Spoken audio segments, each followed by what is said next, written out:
Okay. Are we live? Yep. Oh. Hey everyone, my name is Chris Novak, joined by Rob O'Neill here on Monday for once, and this is Monday Takeaway. I'll be right back real quick. So Rob, I'm going to ask you to take the reins just for a couple seconds. Okay. Yeah, we're back on Monday. That's definitely nice. I like being on Monday because, there's usually not too many games, so it's not super preview heavy. And then, all the national polls and stuff usually drop during the show, players of the week, all that good stuff. Usually updated bracketologies come on Monday. So I really do like to try and be on Monday, which is why the show originally originated on Mondays. So trying to get back to that more. Yep, and like I said, I was only gone for a few seconds. I just had to close my door. So Yeah, we're all good now, though. Yeah, how's your snow? It's not nearly up to my window, but it's still pretty high. There's a lot of it. The side roads are still bad. Kids are not going to school today for that reason. There was snow that started on Friday into Saturday, all day Saturday pretty much. So that pretty much gives you an indication of how the process has been these last 24 hours or so. And I don't know what's going to happen with tomorrow with the kids and if they're going to school or not, but from the looks of it, I'm not sure if they're going to again. So we'll see. Yeah, the East Coast can't handle snow. Okay, we can handle snow. It's just that when you get about 2 feet of it, it gets pretty bad. Yeah, it comes down quicker than they're able to plow it. It's a whole thing. Yeah, exactly. And anyone who, and this is just a side related thing. If you were shoveling while the snow was going on, I can't help you. There's literally no point in that. You're not gaining anything. Just wait a day. Yeah, but if you wait and you shovel the whole thing at once, shoveling like 2 feet of snow at once, I mean, it's... Well, yeah, but the thing was, and I was out shoveling yesterday, the snow here at least, I don't know, I can't speak for everywhere, but the snow here at least was pretty soft. Yes. So yeah, we were able to pretty much lift it and just drop it elsewhere pretty easily. It's not like the snow was like really like, kind of icy or whatever. It was all very fresh. It was all very fresh and all very soft powder. So it would have been good for snowboarding or skiing. But yeah. Well, let's see. Since we were on Wednesday last week, I mean, not a whole ton happened in terms of Big East stuff. So we're gonna be a little bit more national today, I think. There's some Big East stuff. I think we should probably start with yesterday's game. That was a doozy. Probably the best game we've seen this season. I don't think there's much of a debate on that. I think actually two of the best games happened last week with Providence and Butler, and this game that happened yesterday also featured the Friars when they faced the Villanova Wildcats in Philadelphia. Yeah. Originally supposed to take place on Saturday. Got canceled because Philadelphia got hammered with snow. Still wasn't much better yesterday. I mean, the trains weren't open and stuff, so it was a little bit of a lesser crowd than you'd expect for, a top 20 matchup. But they delivered. Yep, they certainly did. And Providence, perhaps shockingly, upset the Villanova Wildcats to give them their first conference loss in 23 games, their first conference loss of the season. So, and the Friars, as a result, propped themselves up a little bit in the conference race with 2 big wins against Butler and Villanova. Always a big deal when the first place team in the conference loses. As a result, Villanova tumbled down 2 spots in the coaches poll. They're now 17-3. They're still probably in pretty good position for a 1 seed or even the highest 2, depending on how the committee ranks them. So I don't think the sky's falling quite yet for Villanova, but if they get performances like they did yesterday from Josh Hart, who was surprisingly very inefficient, they could be in trouble. I don't think that that's going to be the norm because he's been one of the most efficient players in the country, but they certainly needed him yesterday. Yeah, and I mean, they know what's at stake. If they get a 1 seed, they're probably going to be in Brooklyn and then likely in Philadelphia. So it's going to be a real easy road for them. Yeah. You know, I do agree with that. so and if you look at the conference standings, it's a real logjam after Villanova. Oh yeah, and like you can say the same thing for the power rankings, which are going to be dropping soon as well. The conference itself, and I talked about this in the post yesterday about the Providence Villanova game. It's gonna be a fun little ride from here on out because everyone is pretty much jockeying for position. Villanova, now that they have a loss, they might be a little bit more vulnerable. That game against Providence on the 6th of February, the day before the Super Bowl, is a little more important, even with the Friars' struggles at home recently. If they do have, at least to their credit, have the tiebreaker over Xavier, who also, of course, lost earlier last week to Georgetown. So if they wind up tied, Villanova will still have the top seed in the Big East tournament and have a share of the conference championship. But if they lose twice to Providence and drop another from there, Providence will have that tiebreaker over them. So things become a little bit more precarious now that Villanova finally took a loss. Yeah, and just getting back to yesterday's game, it's not often that you see Jay Wright get out-coached, but he was yesterday. Yeah, I do agree with that, actually. Especially, in overtime, Chris Dunn fouls out. So, I think it was a 3-point game when, Providence had to inbound and they were going to go to the line. So, Chris Dunn's not on the floor. Ben Bentel's an 85 or some % free throw shooter, and Providence got the ball right to him. I mean, you don't have to worry about Chris Dunn. You got to get guys on Bentel there. Yeah, that was a little curious. Bentel, who won Big East Player of the Week, was outstanding yesterday against the usually top-tier Villanova interior defense. Pretty much dominated the game. Providence also dominated in the paint. Yeah. Bentel was a big reason why he scored 31, just a hair under the 32 points he scored earlier this season as a season high and a career high. So that was probably one of his best performances of the entire year. I watched the game, but I didn't actually realize Bentel went the distance yesterday. He did. Chris Dunn would have if he didn't foul out. Well, no, he twisted his knee or whatever and came out for a couple seconds, but which nothing came of that. So no, thankfully for the Friars, nothing came of that. The thing about Chris Dunn, though, one of the best players in the country had 13 points, 14 assists, and he's not what we're talking about. No, and that's pretty surprising, and also perhaps maybe surprising that was Chris Dunn's first double-double since I believe I know I talked about this yesterday. I know that's his first time. I believe it was his first time in double-digit assists since a game against either UMass or Hartford. Yeah. Earlier this year. Let me see if I can run the numbers on that real quick. His triple-double. Yeah. No. I don't. Okay, no. Okay, here we go. Yeah.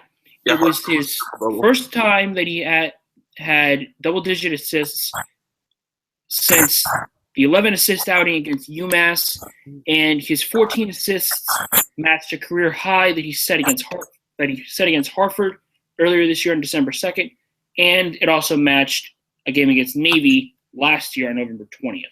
So, yeah. And I mean, Providence is in great shape this week because they play Xavier next. I mean, they do. They host the Musketeers at home. They're 4-1 against top 25 teams now, and their only loss was neutral floor to the then number 1 team. Well, were they number? They were the number 1, or they were number 1 the nenext day. But yes, something like that. Yeah, something like that. A Michigan State team who actually isn't all that good, but regardless, yeah, they've struggled a little bit. The team that benefits the most of anybody in the conference from a Big Ten team is probably Marquette, because Iowa has been sensational. Yeah, and Wisconsin's racked up a couple wins for Marquette. Yeah, they have. Got to do their job now. But Providence, if Dunn and Bentel are playing like that in a certain March tournament, actually either of the certain March tournaments, good luck. Seriously. I mean, it's not in terms of national scale. I think Providence is just as good as any team. Yeah, I do agree, and I think one of the big things that Providence has going for them, although they're not always very efficient offensively, that's one of the reasons why this team has struggled lately, and one of the reasons why it's taken so long for Chris Dunn to get back into double-double form and double-digit assist form. Yeah. But their big thing has been defense. Yeah. And they played a very good defensive game against Villanova yesterday. They pretty much dominated them. Yeah. I mean, yes, Villanova did score 76 points, but they only scored a point per possession. So they had 76 possessions and they scored 76 points. So they held them down pretty easily. Yeah, I mean, yeah, exactly. And it was a tough week for Villanova too, because they had the narrow win against Seton Hall and then the loss to Providence. I mean, going forward, it's not really a big deal. They're going to run off a few wins in a row. No, yeah, exactly. But that's how college basketball is this year. I think in the last 2 weeks, like 15 or 16 top 25 teams have lost. Yeah, it's been pretty wild thus far. But yeah, Villanova, they're in okay position. That matchup versus Creighton at the Pavilion, even though I know Villanova never really loses games at the Pavilion, but Mo Watson Jr.'s homecoming. He goes back to Philadelphia. Yeah. Creighton's been pretty dangerous thus far. They picked up a notable road win against Seton Hall when they thrashed them in New Jersey. So if they bring the same performance they had against Villanova, sure. But that game will be very intriguing to me. Of course, as I mentioned, the game on Saturday, February 6th against Providence is a big one for them.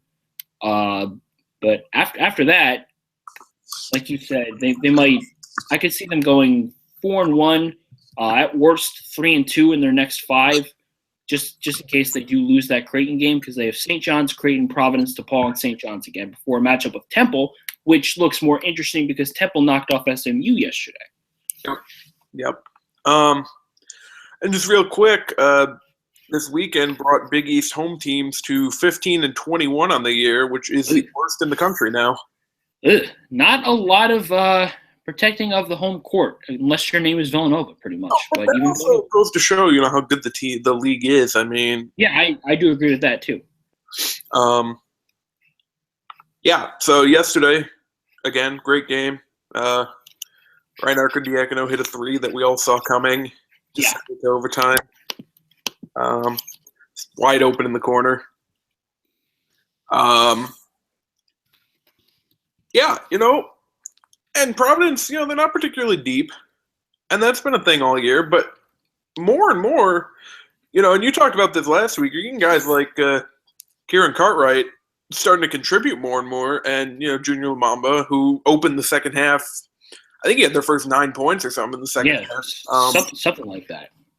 So, yeah. I mean, they're starting to come together. It's not just Dunn and Bentel anymore. No, it's really not. And that's a big thing because there were a lot of people I know. I believe Chris Dunn talked about this back at Big East Media Day. He said that the people who were going to be replacing LaDontae Henton were Bentel and Jalen Lindsey. Yep. Lindsey hasn't quite gotten into form yet. He is contributing in a limited role right now. He's going through a little bit of a slump. I know he had that 1 3-game stretch against Bryant, Ryder, and UMass where he was scoring 15, 13, and 15. But in his in conference play, he scored 3, 8, 2, 5, 2, 2, 2. So he's still finding his way a little bit in his sophomore season. But I think he'll eventually get the curve. But yeah, guys like Bullock, guys like Cartwright, guys like Lamamba, if they're contributing in that role, and if Fazekas ever gets back to form, Friars are going to be pretty dangerous in March because not only do they have arguably the best player in the country, they have a breakout player of the year candidate, and they have just a bunch of really good role players. Yeah. And it is surprising to me. You don't see Chris Dunn on any, big boards or mock drafts. I don't think, there's any chance that he goes pro next season. But I believe you mean Bento, right? Yeah. So I was going to say. Chris Dunn is. There is a chance that he goes pro, and he is in some mock drafts and big. Yeah. But yeah, no, Bendel's not, and I don't know if that's he might just be made better by playing with Chris Dunn. We'll see a lot about Ben Bentel next season, I think. I agree. But anyway, Providence probably is going to be in the top 10 of the AP poll when it drops. Yep. So we're probably going to have 3 Big East teams in the top 10 in both polls because 3 Big East teams are in the top 10 of the USA Today poll. Yep. And just one more thing on Providence. I think Ed Cooley has to be in National Coach of the Year discussions right now. I certainly agree. I think it's probably. I think it's Lon Kruger right now. Yeah, it's Lon Kruger's award to lose, and then you probably have Fran McCaffrey at Iowa, Yep. and then you likely would have I'd say Billy Kennedy for his work in Texas A&M. And then Ed Cooley probably as well. I know I was really good, but I'm not sure I'd call them a bigger surprise than Providence this year. I mean, people thought Iowa was going to be good. I'm sorry, not Iowa, but I don't think anyone expected them to be running through the conference like they are right now. I mean, they've beaten up everybody. I mean, you want to talk about teams running through the Big Ten, then Tom Crean's going to be your Coach of the Year, and that's dangerous territory. I mean, for right now, I don't know how much you can really take that away from him. Indiana's their offense is pretty good, and they're deep. They've turned around defensively too. Tom Crean has come a long way from us suggesting they leave him on the runway in Hawaii. Yeah, they have. But I will say this about Indiana. I know we're shying away from this, but this, like we said, we've already talked about a lot that happened last week since the show was on Wednesday. Mm-hmm. Indiana hasn't quite faced the competition yet in the Big Ten. They faced Rutgers, Nebraska, Wisconsin at home, Ohio State at home, Minnesota, Illinois, Northwestern. We'll probably know more about them in their next stretch when they play Iowa twice. They play Maryland in their last game of the season. They play Michigan, Michigan State on the road, et cetera, et cetera. They play Michigan on the road as well, and Purdue at home. So we'll know a little bit more about them for now. But for now, like you said, Ed Cooley does belong in the National Coach of the Year discussions, and I agree with you. Yeah. Speaking of Indiana, and I'm going to tie this back into a Big East team and help segue here, I would like to see them play Creighton again because I don't think it would be quite what it was last time. No, I don't think so either. I think that a majority of us did think that Creighton would give them a game. I think that what pretty much happened was that Indiana just kind of blitzed them. And they couldn't quite recover, and they shied away from what they do best because they were pressing and probably trying too hard. But if they met on a neutral floor, I have a funny feeling the game would go a little bit differently. Yeah. Anyway, our power rankings just dropped, and this is actually my first look at them since I voted early yesterday. So Villanova stays number 1. Not surprising. Fair. Xavier number 2. Sure. Providence hops up to number 3. Fair. Yep. Creighton hops up 2 spots to number 4. Also fair. I had them 4. I believe I had them 4 as well. Butler hops down 2 spots to 5. That's fine. Georgetown hops up 1 to 6. As they should. They won against Xavier. So. Seton Hall drops 2 spots to 7, which I don't love. I think they were just a victim of, you got to put them somewhere. Yeah. I don't think anyone was going to put them over Georgetown this week, and then that's kind of how they ended up at 7. Yeah, I agree. Marquette was 8th. DePaul was 9th. St. John's was 10th. Yeah, we always, as you said, we know 1, we know 9, we know 10. We're starting to know 8. Yeah, I think we are starting to know 8th as well. That's true. The team that lost to DePaul. Yeah. Oh, let's talk about that. That was a game. Yeah, that certainly was a game. There was certainly basketball played in Milwaukee that night. On one hand, I am happy for DePaul because you can tell it's a lot different than last year just in terms of culture and all those other buzzwords. Yep. They started Peter Rickbosh in this game. They did. Marquette countered by starting Wally Ellenson. They did. It was a weird game. Mike Henry had another good game. I hope he gets some Big East second team love at the end of the year because Maybe an honorable mention. You never know. he's been good. Billy Garrett struggled from the field as he's done this year. Still got his points, but DePaul won. They turn the ball over a lot as they do. Marquette turned the ball over more as they do. Yeah. Henry Ellenson, DePaul's got some big guys. And we saw that when they played Butler, and they took Butler to the wire because Butler doesn't have any big guys. Yeah. But DePaul's big guys were able to kind of contain Ellenson a little bit, and Luke Fisher, who's been getting into an awful lot of foul trouble lately. Yeah, he has, and that's something that, big men will go through their struggles with that, as we saw earlier in the season with Daniel Ochefu. Yeah, but there's not too much to say about this game other than it's not a good loss for Marquette to take.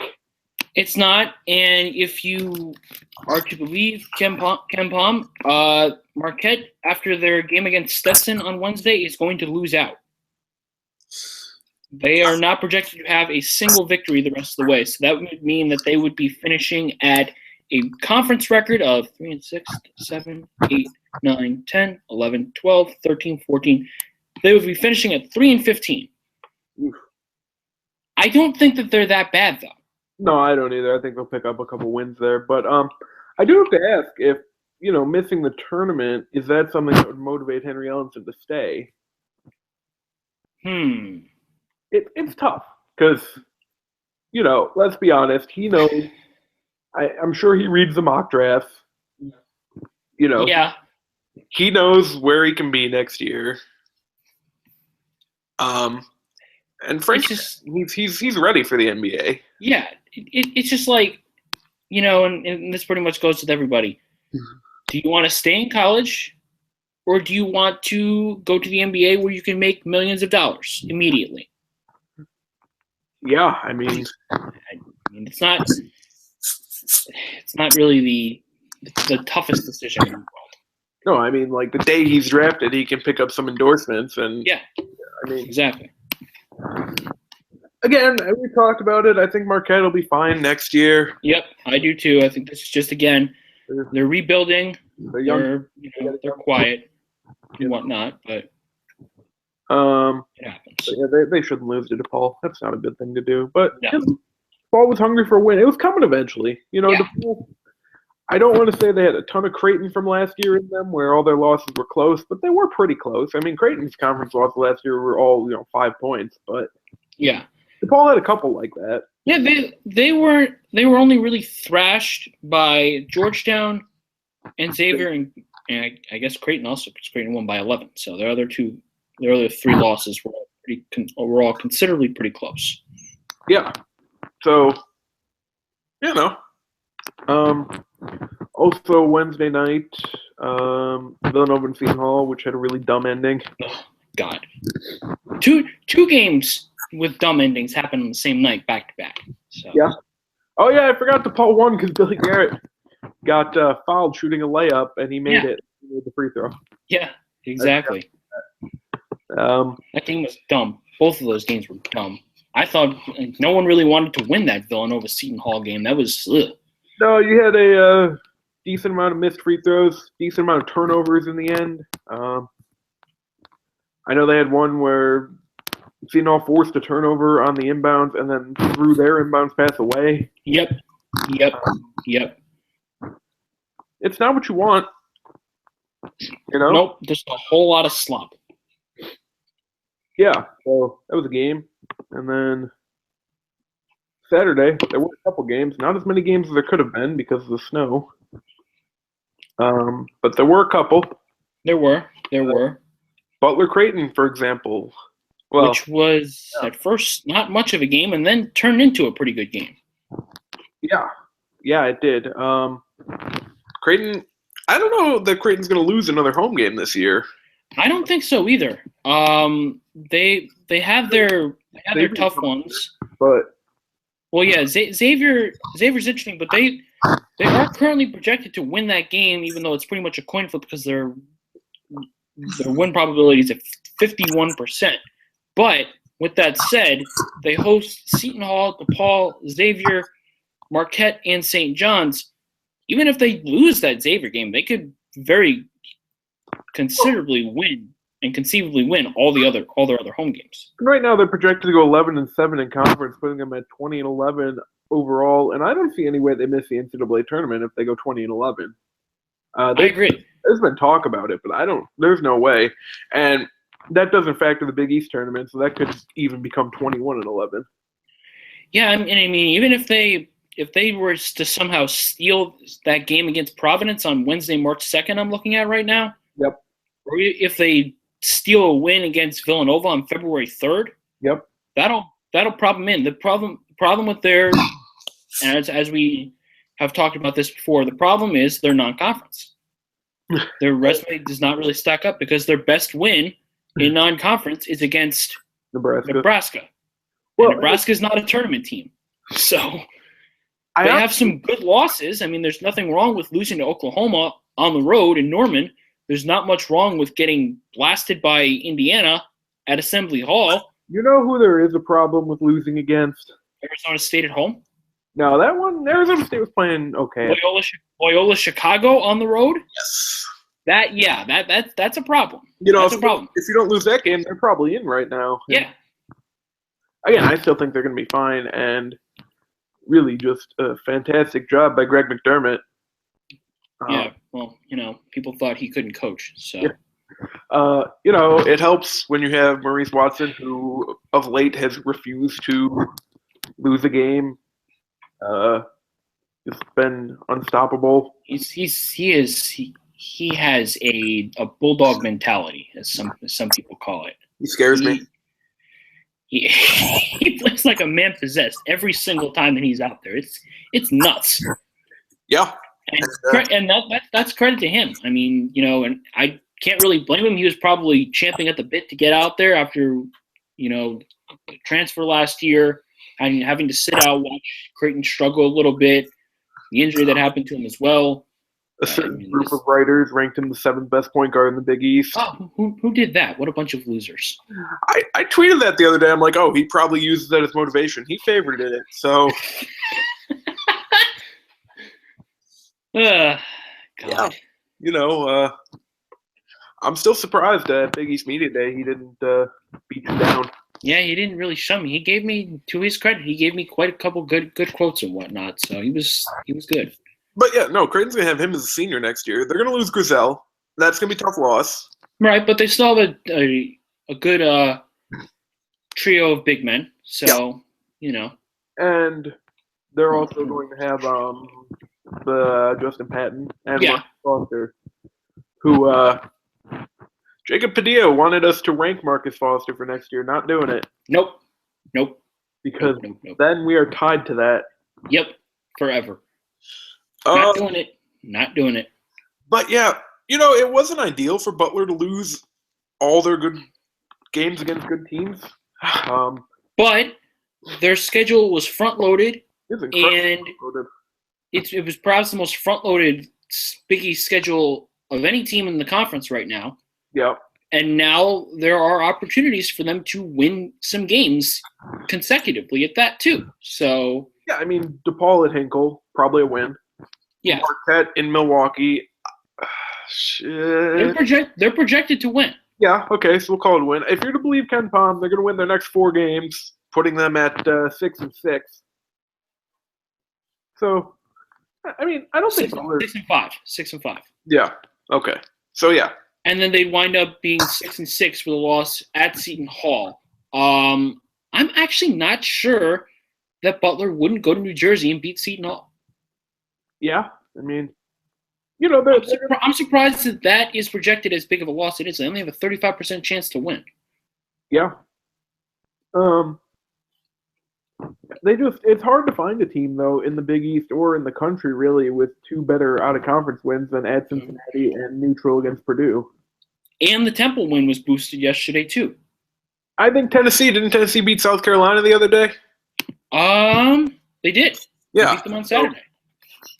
Believe me, again, not ideal to have all your losses be against top 25 teams and Creighton. But it's not great. it's not DEFCON 1 levels yet. No, not yet. You're fine. If you lose to DePaul, sure. Sound the alarms. They did lose to DePaul Paul a couple years ago. Yeah. So that's Don't do that. no. That'd be bad. You want to talk about that, wait till that happens. But for right now, it's okay. It's okay. And, really their defense has been coming around. It has. The offense has struggled a little bit, though. Yeah, the offense has struggled a little bit. You wouldn't expect it to, but they've scored under 70 points in their last 2 games, 3 of their last 4. They barely, well, I shouldn't say barely. They got 77 against DePaul, but they've struggled a little bit offensively in conference play. But that's going to happen when you face some pretty tough defensive team. But you have to hope that adjustments will be made, and the second go around against these teams will fare better than the first. Yeah, and I mean, they're not getting blown out. No, they're not. They're just. It seems like they're hanging with them and they can't execute towards the end, which is not a great thing. What you had in Butler and Creighton with 2 teams that really needed a win. Creighton needed that win to prove that they are not a fluke. Correct. Butler needed a win because they needed to beat a good team, and the team who plays at the really tough home venue won. Mm-hmm. Now, when Creighton comes to Hinkle, Butler will probably win. Yeah. I mean, I know we talked earlier about how home teams have no advantage, but there are some advantages still. Yeah. Of course. So, yeah, it's not something to worry about, I don't think. No, I don't think there's the worry level is not there yet for me. Also Saturday, Xavier defeated Seton Hall at home. Pretty convincingly at that. Seton Hall didn't really stand much of a chance at all during that game. Really, they got, and I know the point differential was only 8, but that Xavier pretty much dominated that game. Yeah, and I still like Seton Hall going forward. They're just not where Xavier is. Exactly. I think what you have to like if you're Seton Hall, you converted on almost 55% of your 2-point opportunities against a pretty good interior defense. Yep. Compared to only 52% for Xavier. Neither team could really shoot from 3 in that game. Xavier only shot 30%. Seton Hall shot 22%, which, you're facing a pretty good perimeter defense. That's going to happen. Game was pretty much won with free throws. Xavier shot 81% from the line. Seton Hall only shot 52%. That killed them in a game with a point differential of only 8. Rebounding went to Xavier, as it so often does. Assists also went to Xavier, and both teams actually committed the exact same amount of turnovers, so turnover rate wasn't much of a factor there. Yeah, no, it's going to happen sometimes. You're just going to get beat. And sometimes James Farr is going to go for 24 and 15. So. Yeah. I believe 24 would be a career high. I don't. Let's see. I'll see that here. Yep. Career high. That's a career high. And it's actually not even close. The rebounds are not actually high though. No, they're not, because he had 19 versus Marquette. Yep. So, yeah. I mean, all right. Also Saturday, Georgetown UConn, which was a lot of fun.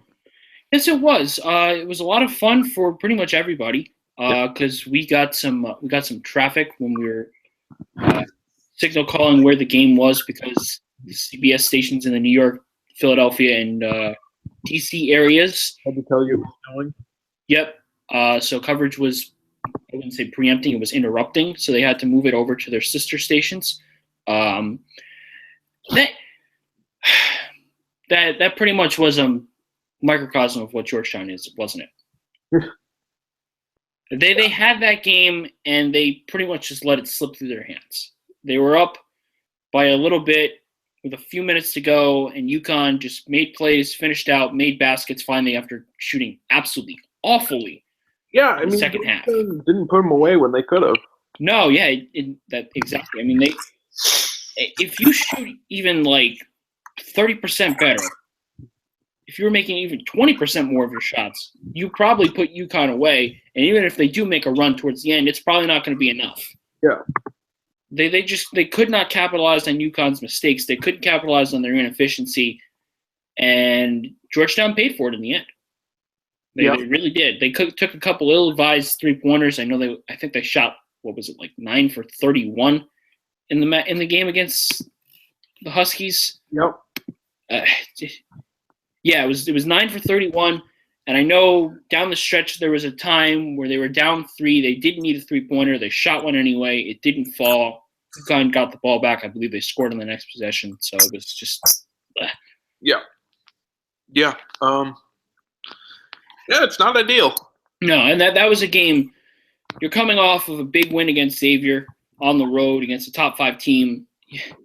I don't want to say they had. Well, actually, I will say they had to win that game because they're still skating on thin ice. That would have been a nice non-conference boost after you, of course, have your losses to Radford and UNC Asheville. You skate by Charlotte. You skate by UNC Wilmington. You have a chance for probably one of the biggest weeks in the conference, and you blew it. Yeah. Yeah, pretty much. All right. I think we're going to do things a little differently today. We're going to do questions now, and then we'll move on to previews. All right, that's fine with me. You know, you got to change it up. Variety is the spice of life. We don't have too many questions because we just started asking for them last night. Yep. Alex Sindelar, over/under on Cespedes bat flip in 2016. Well, I'm still surprised he came back. So am I. The Nationals offer was a little more intriguing, but you know. Yeah. As far as here's my thing about Cespedes. If you look at his numbers from, August compared to September through the postseason, there's a huge difference. And the Mets have to hope that they're not getting the guy who put up those numbers in the postseason because, the postseason was all Daniel Murphy, who's gone, and pitching. Well, there's no guarantee the pitching's going to be there again. Daniel Murphy's definitely not going to be there again. So you're really putting a lot of stock in Cespedes. It's a move that they had to make. Of course. But as far as bat flips, well, you figure he's probably going to hit about 30 homers. You figure 15 to 18 of them will be no doubters. So let's put it right about 17.5. Yeah, my thing with Cespedes, and I discussed. You said the Mets have to hope they get the player that they get in the postseason. Well, I say they have to hope that they get a player that was a 6-win player last year, and not the high variance player he's been for pretty much his entire career. Well, yeah. I mean, if you look at his career numbers from a year-to-year perspective, not just on the whole, he's been very inconsistent. Yeah, I mean, look, the Mets are probably going to make the playoffs again. Yeah, that's not really the point anymore. No, it's not. You just made the World Series. It's time to take the next step. Yeah, exactly. So, the Mets are putting a lot of stock in him. He's got the opt-out. He probably will opt out. If he doesn't opt out and you don't use it, I don't get that. No, I don't get that either. He's absolutely going to opt out. It's not even it shouldn't even be a question. Shouldn't even be debated. Of course he's going to opt out because he can make $27 million and then make even more. I do think that the Cubs and Mets are probably still the 2 best teams in the NL. I think that's factual. I think the Giants are right there at number 3 or even number 2 if you want to swap them out with the Mets. Depends on how you. Which is kind of crazy that, we're in an age where the Cubs and Mets are the torchbearers. And not only that, but players are taking less money to go to the Cubs and the Mets, and in the AL on the Royals. Yeah, I mean, welcome to 2016, ladies and gentlemen. All right. Robert Bernard has another non-basketball question, but I'm okay with it. If the Wyatt family is going to eliminate Brock Lesnar, why stop there? We're looking for logic with wrestling, and that's just not going to happen. No, let me tell you something about the Royal Rumble in general. I am tired of people who are not in the match being able to eliminate people who are in the match. Are you really? They were already eliminated. Why should they be able to eliminate someone? There's no disqualification. But they got eliminated. I know, but there's no disqualification. So, of course, it could happen. I mean, yeah, the type of thing has been happening for quite some time. I believe it's been over 11 years, because I know I think the first instance of this happening was what the hell was it? I think it might have been I think it was something might have happened in 2005. I think Kurt Angle eliminated Shawn Michaels to spearhead that. Yeah, because Shawn eliminated Kurt, and then Kurt got back in and eliminated Shawn, put him in the ankle lock on the outside. I believe that's what happened. So that's where that whole thing started. So that's been going on for about 10 years. But so I can understand from a logical standpoint. Okay, if you want to talk about things that don't make sense from a logical standpoint that happened last night, talk to me about the League of Nations taking Roman out from under the bottom of the ring and destroying him, but not eliminating him. The point of that match going in is that they didn't want Roman to be the champion. So why in the hell did you not throw him out of the ring and then beat the crap out of him? That, my friend, was something that needs to be questioned from a logical standpoint. They didn't need to, if you look at it that way, because they had their ace in the hole at 30. Well, but again, they were just stopping them up. It doesn't make any sense, though. But and what else doesn't make any sense was they had the idea of one versus all. Roman sat out for 30 minutes in the match. Well, yeah. And they didn't even have him face Brock or the Wyatts. They just had him come out after Sheamus came out. It didn't make any sense. But getting back to the question as to why the Wyatts wouldn't why stop there, I don't know. Yeah, I mean, it was kind of dumb. It was kind of dumb. To answer it honestly, because they're going to do Brock against Bray at WrestleMania. That's why. Yeah. I mean, well, let's hope that they do it. Not going to do something stupid like Brock versus Braun Strowman or something like that. But if you want a good wrestling podcast, watch Cage Side Live tomorrow. Yes, I do agree. I'm surprised they didn't do one after the show last night, but I guess things. Yeah, I'm surprised they're not doing one right now. Actually, yeah, that's a good point. But yeah, there were. I mean, I know we had our complaint at the end of the match because it felt lame, but there were some good things in that match last night.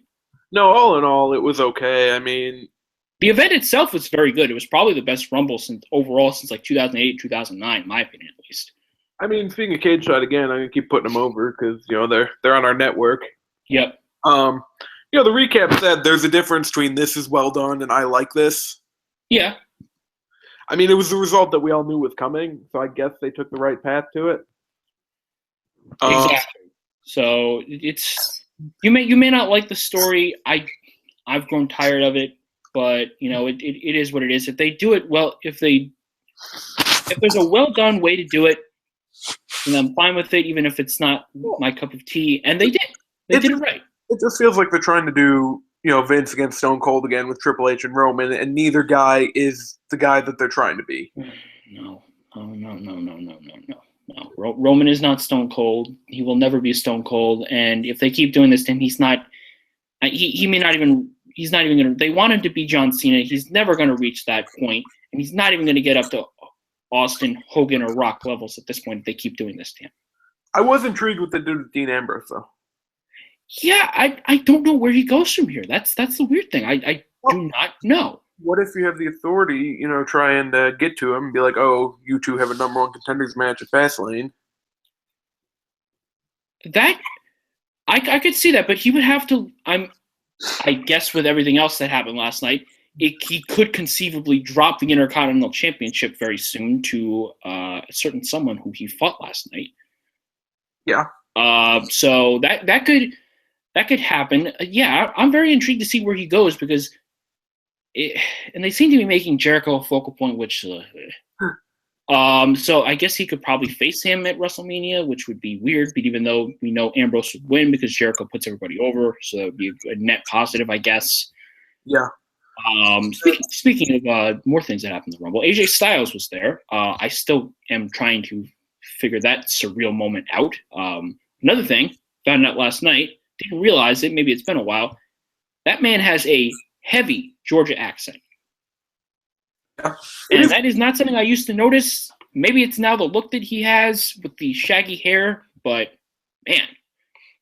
It is going to be great when someone watches his back that doesn't give a crap about wrestling and then they just tune out for 10 minutes. Oh, yeah, of course. So we should probably get back to questions. Anyways, let's get back to questions here. Anonymous Eagle, are you as excited as I am for the start of lacrosse season? You know, I think we're more excited in terms of spring sports for baseball around here. We do have some baseball coverage. Alex Yes. Hill. But, you know, if you're into lacrosse or volleyball or any of that stuff, Anonymous Eagle actually does a great job covering all the Olympic sports. And I know lacrosse doesn't technically count, but, you know, they and it's just Marquette. Well, no, actually. No, Denver. Yeah. Denver, who is part of the Big East. That sounds weird to say, but yes, Denver is part of the Big East. Actually, while we were doing the show, Denver was picked to win the league title for a third consecutive time. Yeah, so there you go. Ties in. Yep. Mo Watson, Most Improved / Newcomer of the Year award winner. Well, Most Improved is not a thing, but we might have to make up an award for him like we're going to have to for Ben Bentel or Chris Dunn at this point. Yeah. Because unless they do co-players of the year again, but they're going to split votes because they're on the same team, so I don't think that's going to... No. You know? Yeah, exactly. As far as Newcomer of the Year, I think it has to be Henry Ellenson. Yeah. I think Mo Watson would probably be second. Yeah. And maybe Edmund Sumner third, or however you choose to. Yeah, but no, Mo Watson deserves some sort of award somewhere. Yeah. Best transfer. Yeah. Win that by a country mile. So. What does Georgetown need to make the NCAA tournament? We get this question every week. Wins. Simple as that. Wins. They need to win. They cannot continue to skate on thin ice and lose games that they should win. They need wins. That's it. Their margin is razor thin, and if they keep losing and if they wind up at like 12-10 or something, or like 13-11, or 500 going into the Big East tournament, they need to win the tournament. That's it. Projected record right now is 17-14, 10-8 in conference. That will not get them to the tournament. Nope. The only way they'll get to the tournament after that is if they run the table and win the Big East tournament, go 20 and beat at 21 wins, or buy a ticket. Yeah, that's pretty much it. By the way, going back to lacrosse, if Anonymous Eagle is going to talk about Marquette there, then I have to shout out Bridgewater, New Jersey's BJ Grill, who is a fantastic player for Marquette. There you go. I went to high school with him. He was a year younger than I. You know? Yeah. That'll do it for questions. So I guess we can do previews. We can do some national stuff. What are you feeling? We do bracketology. Is bracketology out? It is. Actually, across the board, it is on ESPN, CBS, and USA Today, and not SB Nation because that drops tomorrow. Yep. All right. We can discuss that for a little bit. Sure. I see something on ESPN's off the bat that makes me angry. What's that? Providence with 5. Ugh. 5? I don't get that. 5? Yeah. I would be all the way here for Providence, Oregon. The round of 32. Yeah, but Buddy. Come on. You. 5? And I'd be all the way here for Providence, Oklahoma in the Sweet 16 or Oregon, Oklahoma. But come on. And this is updated today. Their non-conference is way too. It's too good for them to be a 5 seed. Yeah. I know they lost to Marquette and Seton Hall at home, but come on. Just sticking in the region here. You got Xavier at 2. That's fine. In Illinois, and then Dayton or Valpo. So I feel like Xavier would probably beat that draw. Mm-hmm. Facing Michigan State, who I think I like Xavier against Michigan State. Me too. I honestly would probably have to take Oklahoma and Xavier coming out of that region then. I agree. That would be probably the most ideal thing. Let's see here. We go down to the West. Villanova, 1 seed. All right, so then they would be in the number 4 1 seed, which is fine. Whatever. Yeah, Makes sense. They'd have to go to Anaheim. Yeah. Gross. Well, that's what it is. They'd play Navy, then Michigan or Florida, which would be intriguing, but Michigan we can't really get a read on until Levert comes back. Correct. Florida's been good. And then Villanova would play Arizona or San Diego State or Louisville or Hawaii. I like their matchups against all those teams. Maybe not Louisville because they're very good defensively. I don't trust Arizona, though. I don't either, but I'm not going to be the one to distrust San Diego State or Steve Fisher in the tournament. So that's also true. But if San Diego State runs into Arizona, we know how that result's going to happen. I think that's a 12-5. I think pretty much everyone would have San Diego State. I don't know. San Diego State hasn't fared well against Arizona in the past, so maybe this would be the year. But Brooklyn would be loaded though. Oh my God! Yeah, seriously. Brooklyn would have Villanova, Navy, Michigan, Florida, Duke, Monmouth, and Maryland, Yale. Wow. I don't think they'd have to worry about filling the Barclays Center. No, that would be a pretty big coup for them. Dang. Butler would be a 10 in Raleigh facing Texas. Oh my God! Wait! Did you say Duke is playing Monmouth? Yes. Oh my God! That would be incredible. That would be incredible. Yeah, Butler, Texas. We love NCAA tournament first round rematches. Yes. It's different from last year. It is. And then the winner of that game would probably play Virginia, which would be interesting. Yeah. Where's our other Big East team here? Was that all of them? Villanova, Providence, Butler. Wow, he's only got 4 in. He's had 4 in for a while. First 4 out, Seton Hall. Next out, Georgetown. I don't know what he has to do at this point. Wait. He has Georgetown in his next out? Yep. Holy crap, they took a big leap. I can't. Okay, wait. So he's valuing a win at Xavier pretty highly. What the hell is he not valuing with Providence? Is that loss to Marquette really that bad? I don't think so. Because that has to be it. Yeah. Ugh. Yeah. I guess he does not view Marquette very highly because if he has Georgetown propping themselves up after a win at Xavier, and he has Providence down as a 5 just for, I guess, that loss at Marquette, or the Seton Hall loss isn't that bad because, odd. Meanwhile, weird. Go over to Jerry Palm here. Jerry Palm loves Big East teams, so I suspect that he might still have 5 in. He did drop Villanova from a 1. Okay. Whatever. Makes sense. Let's see. So who are his 4 1s then? It's Oklahoma. Got Xavier. Oh, okay. Got Oklahoma, Xavier, North Carolina, and Iowa. That's fair. Yeah. So he would have Xavier. I honestly think Xavier will either be a 1 or 2, and they'll be in St. Louis. Yeah, definitely. 5 of the top 10 seeds lost this week, and only 1 team in the Auto plays videos, and so does ESPN. It's the worst. If you have a website that auto plays videos, I am not going to like it. Yeah, it's the worst. But yeah, Xavier won in St. Louis. I think you can pretty much guarantee that Xavier is going to be in St. Louis, though, and there'll be a 1 or 2. Yeah, unless something dramatic happens from here. But they'll probably be playing their first 2 games in St. Louis. Which works for me. I mean, and then that means they will likely, and there's no guarantee, but they'll likely go to Chicago or Louisville after. Yep. So Xavier's a 1. Providence is a 2 in Brooklyn, which sounds a lot more likely than a 5. Yeah.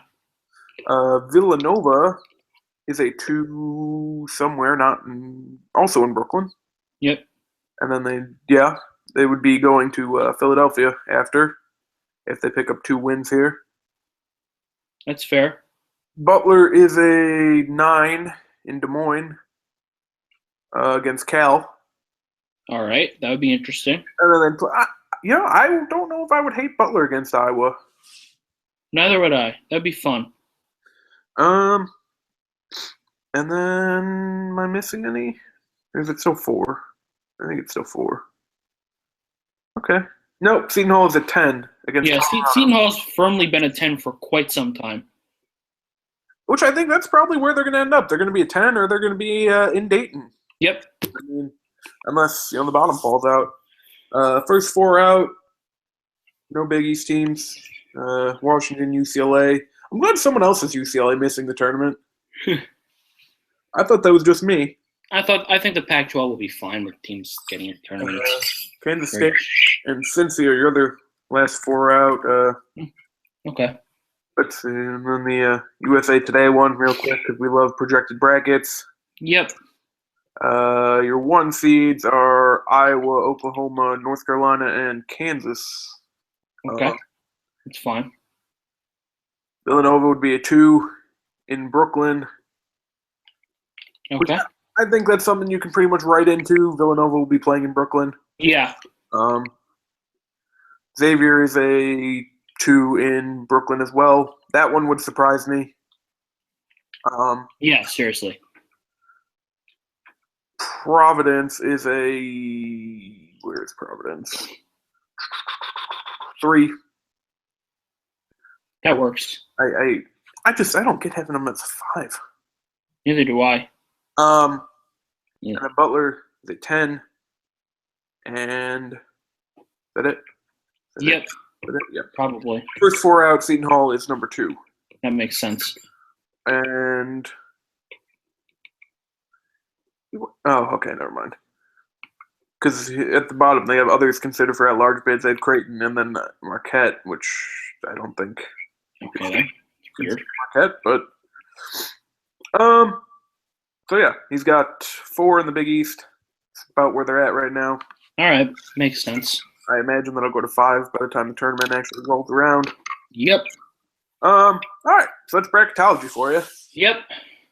We'll have a roundup post tomorrow when the SB Nation one drops. Yep. I'll be sure to include USA Today in the mix now since they've been starting their thing.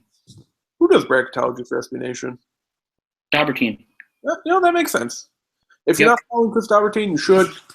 He's good. Good writer. Yes. Cubs fan. Also Maple Leafs fan, but not everyone's perfect. He's a Gators fan, though. Yeah. I do enjoy that. Yeah. So. So, all right, some previews for this week. Of course, the AP poll drops now. We have 3 Big East teams in the top 10, just as we did in the USA Today poll. Oh, maybe not. Okay, they still have last week's poll up for some reason. That's great. Villanova 6. According to Kaylee Griffin, I hope I got that right. Villanova 6, Xavier 7th, Providence is 10th. In the AP in the coaches poll, it was Villanova's 6th, Xavier was 8th, Providence was 10th, so not much of a difference there. Butler dropped out. Butler dropped out, just as they did in the coaches poll. So people did not value I'm surprised Oklahoma State number 1. All right, yeah, I'm not that surprised. I guess you could say that you were surprised just simply because voters can be dumb sometimes. But okay, so top 10 in the AP poll: Oklahoma with 36 votes received for number 1, North Carolina with 29, Iowa, then Kansas, then Texas A&M is your top 5. It's very weird to see Texas A&M at number 5, but this is the world we live in today. Villanova, Xavier, Maryland, West Virginia, and Providence rack up the rest of the top 10. So far, totally fine with everything. Yep. And Virginia, Michigan State, SMU, Iowa State, Miami, and then Louisville, Baylor, Arizona, Indiana, and Kentucky down at number 20. Purdue, Wichita State, Oregon, Duke, and Notre Dame are the rest of your top 25. Sounds all fine to me. I'm sure there's something stupid in there, though, that I'm not realizing right now. Yeah. Providence is finally higher than Arizona. So. Yeah. That's a good thing. Whether you like to talk about how they're higher than Michigan State, sure, but you can't argue with the fact that Providence has been a little bit more impressive than them, even if Sparty does have the head-to-head win over them. Kentucky's at 20 because Tyler Lewis is not good enough to get his team into the top 10. Fact.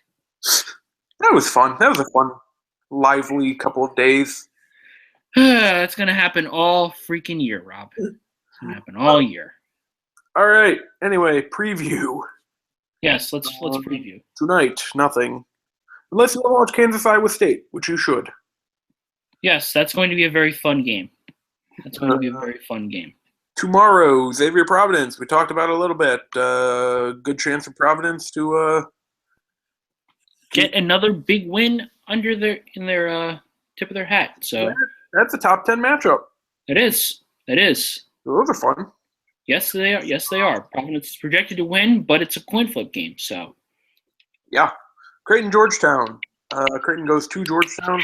Creighton beat them in Omaha, I believe. So. Yeah, big opportunity for both teams, really.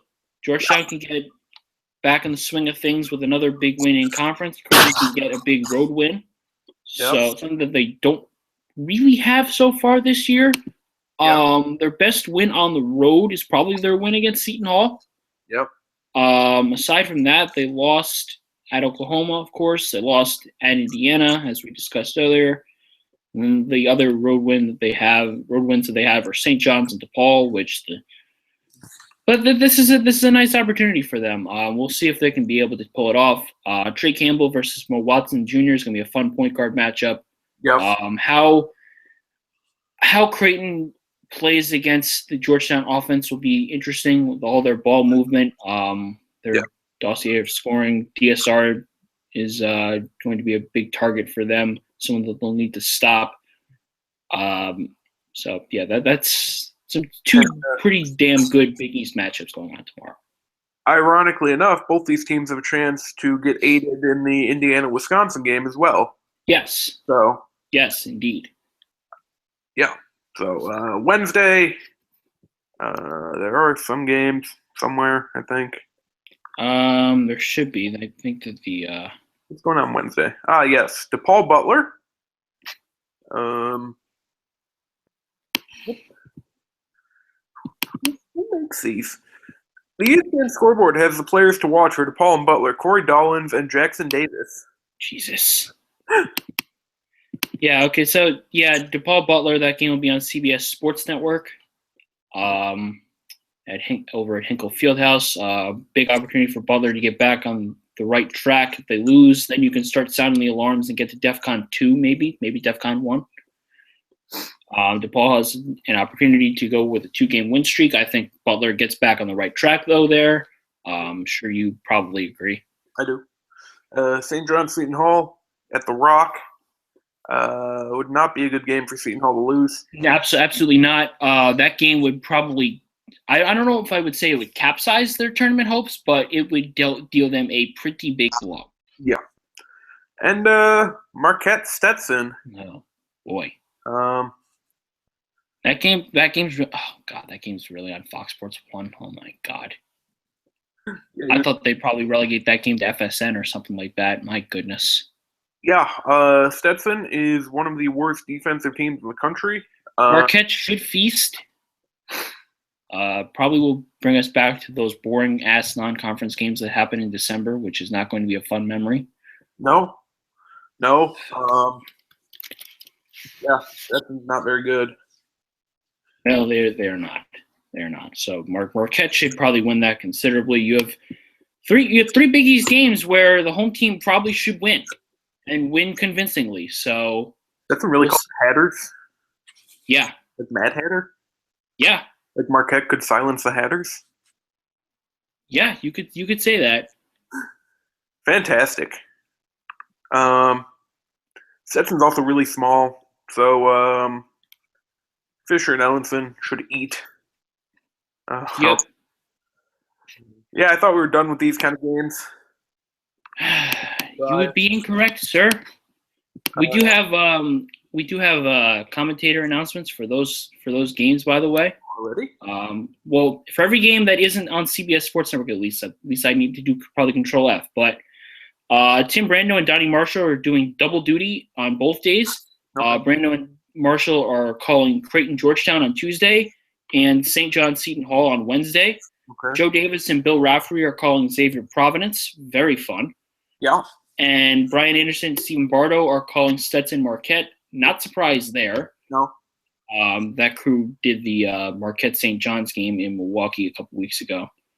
As far as Butler and DePaul, that game's crew has not been announced. That'll probably be announced. My guess is either late tonight or early tomorrow. Yeah. I can't really venture a guess as to who's going to be calling that game, to be honest with you, because they could throw anybody out there, because that's basically what CBS Sports Network does. Yep. And there's no CBS crews out there, so I can't kind of make a guess as to who it will be. Yeah. So we'll have to wait on that to see who calls that game on Wednesday, right? Yeah, Wednesday at 7:00. All right, let's see. No games Thursday. You can watch Iowa, Maryland. Yep. If you're into that sort of thing. Oregon, Arizona, which should be fun. That game's really an 11 p.m. Eastern start on ESPN2. Ugh. That if Arizona wins, that could help Providence. That could. Cincy, UConn, Cincinnati wins. That would help Butler. Why is that game on at that time? My God. Because it's a Pac-12 game. Yeah, but don't they usually start at 10? No, I mean, Jeez. Anyway, Saturday. Wait, that's the only Pac-12 game there is that night, so it should be a Bill Walton game. So you shouldn't complain about that. Okay, I can complain about that. Fine. Friday, nothing's going on. Nothing happens in Fridays in college basketball. Nope. Saturday, honestly, in terms of Big East games, there's not a matchup that is really sticking out except for one, maybe two. Yeah, Providence Georgetown will be intriguing. Yep. Butler Marquette is, sure. It's a vital game for both teams. Yeah. Xavier DePaul, I think it would be really bad for Xavier to lose that game. Yes.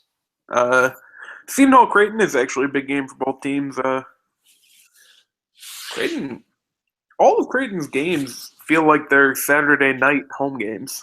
That's probably just what they do. I don't know. I mean, you got the big venue down there. Yeah, might as well use it. Also, Georgetown playing a rare Saturday night home game against. Yeah, that's also not something that happens very often. Well, I assume they get third billing behind the Wizards and Caps. Oh yeah, absolutely. So, yeah, they got a Saturday night game. It should be a good game, depending on what Providence does against Xavier. Well, it should be either way, but Yeah. So Sunday, do we have Sunday games this week? Yeah, we have one. I believe one. Over St. John's on Big Fox. Yep, which intriguing enough, I guess, most likely because the game is at Madison Square Garden. Yeah, I wonder if we're gonna get Justin Raftery for that game. I could foresee it. At least get Raftery. Yeah, I could definitely foresee that happening. Bill Raftery has worked with 12 different play-by-play guys this year. 11 different play-by-play guys this year, which is crazy. Yeah, it's hard to get chemistry, but he has them with all of them. So. Yeah, let me see if I can find the list someone created of that. He's okay. So on Fox Sports 1, he's worked with Kenny Albert, Gus Johnson, Tim Brando, Justin Kutcher, Brian Custer, and Joe Davis. Yep. And on CBS, he's worked with Carter Blackburn, Vern Lundquist, Tom McCarthy, Kevin Harlan, and on Saturday, Greg Gumbel. Yeah, Greg Gumbel did a game. Yeah. I didn't actually get to listen to any of that. I was watching something else. I believe I was watching Seton Hall Xavier for Big East purposes. So I didn't get to hear how Greg Gumbel called the game on Saturday, but I'm sure he probably did well. Yeah. He hasn't called games in a long time, though. No. Yeah, but if he does any games with anyone else this year, he'll add a 12th, which very, very, very intriguing. Yeah. So I'll do it for the preview. Yep. All right. So that probably does it for the show then, too. Yeah, unless you want to talk about the USBWA watch list. Yeah, we can do that. USBWA, sorry. Yeah, I'm tied here. Came out with their midseason award watch lists today. For Men's National Player of the Year, for the Oscar Robertson Trophy, Chris Dunn is featured on the list. Yep. And it doesn't look like anyone else is from the conference. No, which, A little surprising. Maybe Josh Hart has a case, but I guess I really don't have any problems with it. When it all comes down to it, and Marquette Henry Ellenson, to the surprise of exactly no one, is featured on the Freshman Player of the Year award watch list. So we'll have posts about that. I don't really see any major snubs on here, though, surprisingly. No, me neither. So I mean, that's nice. Always good when they can do that. Yeah, like I said, Josh Hart has a case. Certainly been one of the most efficient players in the country, but all things considered, nothing really is standing out to me as I just kind of glance over this list. And the same thing goes for the Freshman Player of the Year award list. Yeah. So I don't know. Do we have anything else? No, I think that does it. That about does it here. Yeah. Okay. All right. So thank you for joining us here on Monday Takeaway. That finally happened on a Monday. For the last 75 minutes, we've been able to hopefully entertain you. We'll be back next week, hopefully again on Monday, likely again on Monday. I don't foresee anything stopping that from happening, so we'll be back here. So keep it tuned to Big East Coast Bias the rest of the way as conference season marches on. Still got some more content. We'll throw a post about the watch lists probably, along with bracketology, fan shots and whatnot. So just keep us in your, keep reading, keep following, and we'll be back tomorrow night pretty much to get in the thick of it for Big East play at 6:30. So take care, everyone.